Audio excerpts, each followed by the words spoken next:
నమస్కారం సర్పంచ్ గారు. రేపు మన ఊళ్ళో ఉగాది సంబరాలు జరుపుకుంటున్నాం. మీరు తప్పకుండా రావాలి.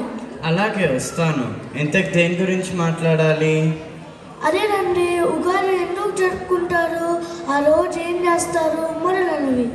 అలాగే వస్తాను, మీరు దయచేయండి. అయ్యో, ఉగాది గురించి నాకంత తెలీదే.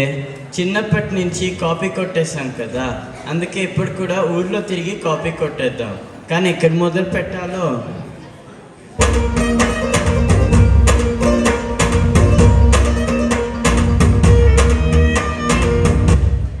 అదిగో వీరమ్మ వచ్చింది. నమస్కారం సర్పంచ్ గారు. నమస్కారం వీరమ్మ, బాగున్నావా? బాగున్నానండి. మరి రేపు ఉగాది కదా, మీరేం చేస్తున్నారు?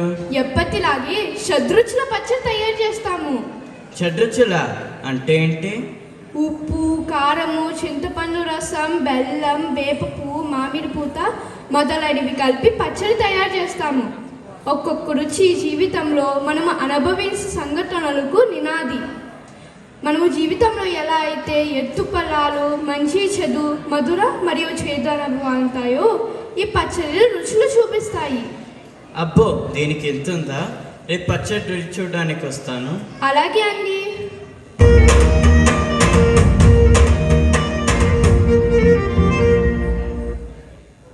మరి పచ్చడి కాకుండా ఇంకేం చేస్తారు ఉగాది రోజు?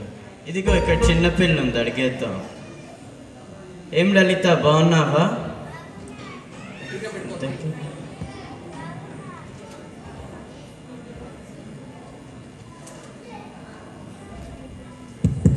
బాగున్నా అండి. మరి రేపు ఉగాది కదా, పచ్చడి కాకుండా ఇంకేం చేస్తారు?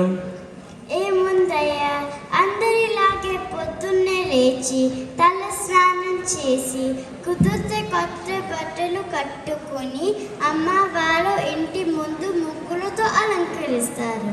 మరి తర్వాత?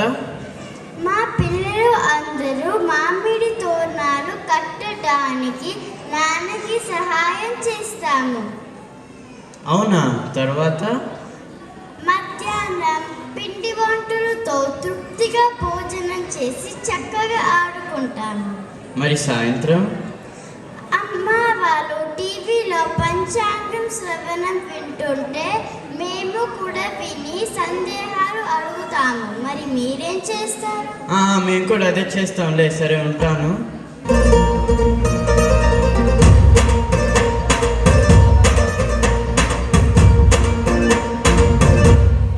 చిన్నపిల్లైనా అంత ఎక్కువ తెలుసు రోయ్.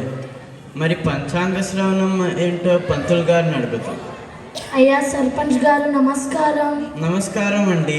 చేతిలో పుస్తకం ఏంటో? ఏముంది, రేపు ఉగాది కదా, గుడిలో పంచాంగ శ్రవణం ఉంటుందని కొత్త పంచాంగం కొనుక్కొని తీసుకొని వెళ్తున్నాను. అదేంటి, ఎవరికి వాళ్ళు కొనుక్కోలేరా? ప్రస్తుతం పంచాంగాలు చాలా ఇళ్లలో కనిపిస్తాయి, కానీ ఒకప్పుడు కేవలం కొద్దిమంది పురోహితులకే ఇవి అందుబాటులో ఉండేవి.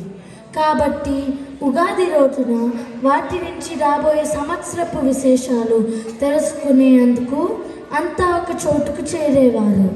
పైగా పంచాంగంలో సామాన్యులకు అర్థం కాని విషయములు ఉండొచ్చు.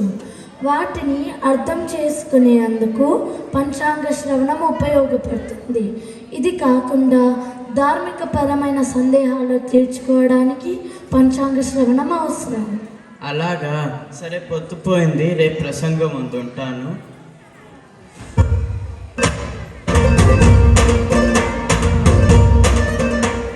మర్నాడు ప్రసంగంలో మీకందరికీ ఉగాది శుభాకాంక్షలు. మరి ఇప్పుడు వీళ్ళు చెప్పారు కదా, ఉగాది రోజు పొద్దున్నే లేచి కొత్త బట్టలు కట్టుకొని ఉగాది పచ్చడి తిని పంచాంగ శ్రవణాలు వింటారని. మళ్ళీ నేనెందుకు మొదటి నుంచి చెప్పడం?